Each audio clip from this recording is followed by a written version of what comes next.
হৈছে ready ready. আচ্ছা কি ক'ব আজি?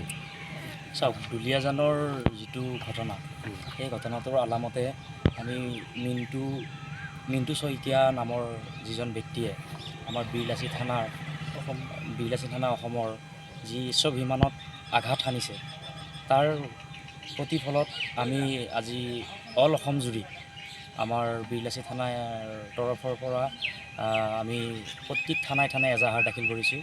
আমিও ওদালগুৰি জিলা সমিতিৰ অন্তৰ্গত ধনশিৰিঘাট আঞ্চলিক সমিতিৰ ফালৰ পৰা আমি মাজবাট থানাত আজি আমাৰ এজাহাৰ আমি ইয়াতে দাখিল কৰিলোঁ।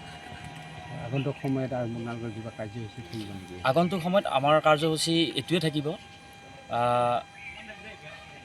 কোনো যাতে অনাগত বহিৰাগত অনা অসমীয়াই যাতে আমাৰ খিলঞ্জীয়া লোকক যাতে আঘাত সানিব নোৱাৰে, তাৰ প্ৰতি আমাৰ লক্ষ্য সদায় স্থিৰ হৈ থাকিব। আৰু 2 নম্বৰ কথা, কোনোবাই যদি আমাক পদাঘাত কৰিব খোজে, আমি কিন্তু অস্ত্ৰাঘাত কৰিবলৈ আমি কিন্তু ৰেডি হৈ আছোঁ। আমি থানা ধনশিৰিঘাট আঞ্চলিকৰ তৰফৰ পৰা আমি কিন্তু সদায় ৰেডি হৈ আছোঁ।